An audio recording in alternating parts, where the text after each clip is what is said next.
Hi guys, today I'm here to do a book discussion over Rebel of the Sands by Alwyn Hamilton. And Penguin Teen did send this book for me to do an honest review. In doing so, I am going to be entered into a giveaway, but all of my thoughts are my own as always. And if you've never heard of this book, this is actually following a girl named Armani. And the line here says, "They say she'll always be more gunpowder than girl. The desert has other plans." She is a firecracker, and I absolutely loved just reading through her perspective. She basically lives in the desert, and that is like one of my favorite kind of just things about this book is that it's set in the desert. I don't read many books like that. She lives in this little bitty town out in the middle of nowhere. She really doesn't have like much of a future. She is a woman, so she's 17 years old, and so unfortunately in this world that she lives in, women are just kind of treated like dirt, and she really has no say. And so because of this, most of the book she's actually dressed as a boy, and I just really loved her character. I love that she just doesn't take no for an answer, and that she doesn't take that they are going to treat her like this, and for the time being she's going to do what she has to do and dress up as a boy and get where she needs to be. Basically, she's really trying to leave this terrible town, and so in the very beginning of the book she dresses up as a boy and she enters into this shooting competition, and she has been shooting guns her entire life. She is really good at it, and so she enters in this competition, and doing so she meets a foreigner, some guy that is about her age. And in that, just everything kind of changes. He's sort of like her escape route, and I'm not going to say anything else right now because story just takes off from there. This book does have magic. It is a YA fantasy. It's the first of a trilogy, and I really enjoyed it. I loved the magic, the like genie type of stuff. It's just like hinted at here and there, just little stories. It kind of starts out sort of like a Wild West type of story, but there's like the desert is a huge part of this, traveling across, big expanses of sand, and all of that, but which really works to her advantage because she will, cover her face and stuff so people can't tell she's a girl. But yes, I just love this story. There's so much action and adventure and just the little snippets of like magic. It's just a little bit, but it was awesome. There's a tiny bit of romance, but not a lot, just enough. I really enjoyed it. It definitely got my attention right from the beginning, and it held it the entire story. It's not very long. I actually read it really quickly, and I ended up giving this 4 out of 5 stars. I loved all of the characters. I will say that not in the beginning, but I did find myself mixing up a few of the characters kind of halfway through the book, and you would kind of be introduced to a character and then you wouldn't hear about him for a while, and he kind of popped back up, and I would kind of forget who he was.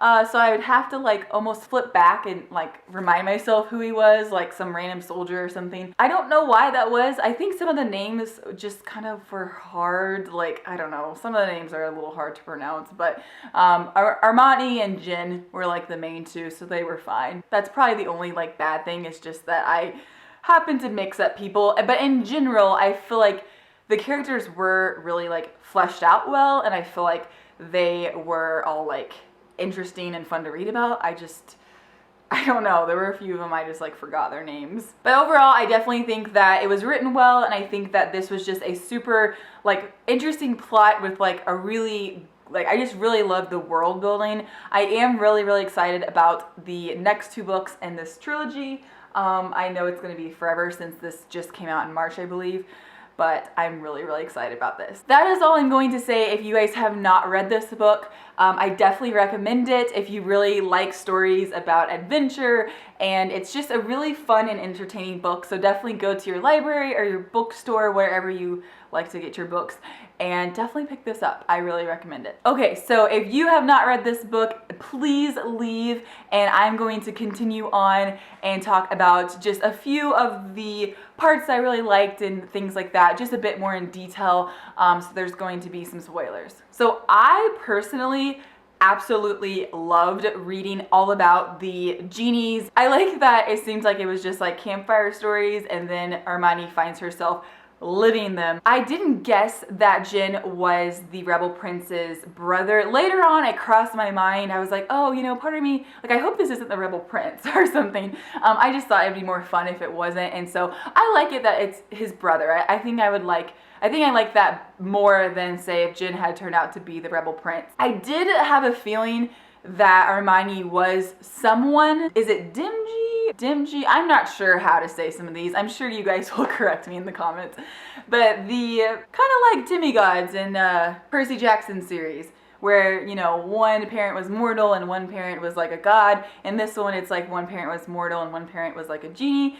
And so they have some magical qualities, but there is a tell on all of them. There is a mark. And so it kind of reminded me of like the warlocks from the Mortal Instrument series and the Infernal Devices trilogy, where like they either have their eyes are interesting or they have got horns or something like that. Definitely made me think of that. I definitely did not see Hermione being a Dimgy, or however you say that. I was so excited, and whenever they were saying, you know, oh, she had traitor eyes, the blue-eyed bandit, I just assumed it was like, because the Gallon soldiers, lots of them were foreign, and they had light eyes. Later on, they kind of go more into it, specifically saying, yes, they have light eyes, but your eyes are way more blue than theirs.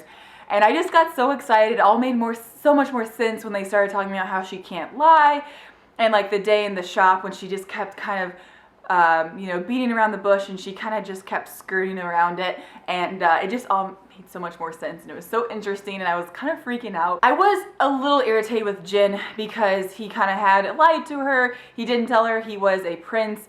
You know, he didn't tell her that, you know, what she was, even though he had known. He said he even figured out she was that before he figured out she was a girl. However, I also really liked Jin's character, and I did believe that he wasn't trying to just use her as some sort of like weapon. And he even does admit, like, you know, he wanted her to stay out of it. He didn't want her, you know, involved with his brother's kind of rebellion, which is more than you, I mean, honestly, I feel like Jin's a really good person, and I feel like he has done a lot for the rebellion and his family. Hermione, on the other hand, is not the most loyal, and honestly, she's pretty ruthless. She is a pretty cold individual. There is many times in this book where she abandons people. She literally leaves them for dead to save her own skin. I understand that you could really try to like put yourself in her shoes, and you can say she's just trying to survive. She's just really good at self-preservation. I get that, but oh, it was killing me to read about her constantly leaving people, especially her best friend in the very beginning of the book. That was really hard to read about. She's assuming he's dead. We don't actually know if he is. And then the part with Norsham, she basically uses him to get information about the stables and the prison, and then leaves him. Completely leaves him. And later on in the book, he's just like, you didn't come back for me. And I was actually terrified at that point for them, because when you find out that Norsham is the weapon, oh man, that was crazy. But when you find that out, I was like, oh, this is not, for sure, not going to be good for Hermione and Jin and all of them, because not only are, you know, are they kind of on different sides right now, but she left him for dead after she used him and did not go back for him. So I felt like it was pretty mild how it all worked out. He wasn't trying to kill her, actually, and he seems to really like her. Turns out they're like brothers, sort of, like half siblings. I mean, not brothers.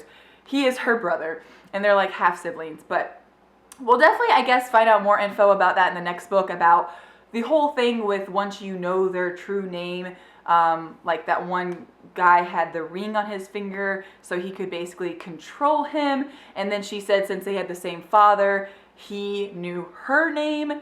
And I guess that means potentially someone could control her. I hope we don't find that out, but I think that could be a big part of the second book. Once they found out what she was and they started figuring out her powers, it's no secret that I really like reading stories about people with like superpowers, or like, you know, the Shatter Me trilogy, the Darkest Minds trilogy, the Miss Peregrine's Peculiar Children trilogy. Like, I really like stories about that. So I was very excited to see like what power she had, and once time was passing and she really wasn't figuring anything out, I knew it was going to be some like big power that was going to blow them all away. And she meets Norsham, and you find out he has this crazy power, and I just knew like she was going to have something like that. It is really a pretty good power living in the desert and being able to control sand. She mentions that she feels like she could fill entire seas of sand. So pretty convenient power to have, I'd say. Definitely excited like how this all comes into play in the next book. Norsham's got away, so I don't know about that. Hopefully now that he's not being controlled, hopefully he won't just continue to like burn down cities. I guess we'll find out. I don't know. He definitely has like this god complex, and I don't even know if he realizes, I don't think he realizes that his father was a genie, and I think that he just thinks he was sent from God to destroy people. So he's an interesting character. I also really thought it was cool. I was talking about how everything made sense with Hermione. The whole iron thing was really interesting, how when you realize like she's always holding a gun, she like always has her finger on the trigger, she doesn't trust people, she's always on the lookout for danger, and it all made sense that is why that she's never really had access to her powers. So it made a lot of sense. It's really interesting to kind of see her change. Oh, I would like to say, I said she was super ruthless, but I did like to see her character development, and by the end she finally does save someone. She finally doesn't abandon someone and leave them for dead. She actually saves Jin, and when the caravan moves on, she actually stays with him. So that was, I mean, good. I was finally like, there you go. You have a friend. Good job. Not leaving them for dead. Good job. Oh, I mentioned, I didn't really talk about the other magical, mythical creatures, but I really just liked all of it. Like the skinwalkers creeped me out. It made me think of some of the creatures from Air of Fire by Sarah J. Maas. It made me think of some of those creepy guys. But just like the Baraki, the horses, all that was so cool to read about. So I don't have much else to say. I just really enjoyed this book. I really enjoyed the beginning when you just think that there are two people, you know, the blue-eyed bandit and the shooting kind of competition. I was excited when she got out. Thought it was fun whenever she was just traveling, and you know, it was like a fun kind of adventure. It definitely has changed a lot by the end, and so it's just a lot is different, and it's really strange to think of Jin as a prince and then her as this like magical creature kind of thing. But I'm really liking it. I'm really excited. I believe that I gave this like 4 or 4.5 stars. I definitely recommend it. You guys should let me know if you have read this book in the comments, like what you thought of it and like your favorite part and everything. I'm just so excited for the next one. I know we have a little bit of a wait, but I am so excited about this book. Thank you again for watching. Thank you, Penguin, for sending me this book to review, and I will see you guys very soon in my next video. I'm going to be reviewing Lady Midnight, finally, at last. Oh, also, I don't know if you guys noticed, but I have a new banner and like icon avatar. If you're interested, like who created it, I have that like in my info, like about page, all that stuff. But it's been changed across everything, like Twitter and Facebook and all of that, my blog and stuff. So you guys should let me know what you think about it. I'm in love with it, and I've always just kind of had like a text banner, but I really love that it was like drawn of me, and I love it. So anyways, you guys should let me know what you think of it. Okay, I'm gonna go now. Bye.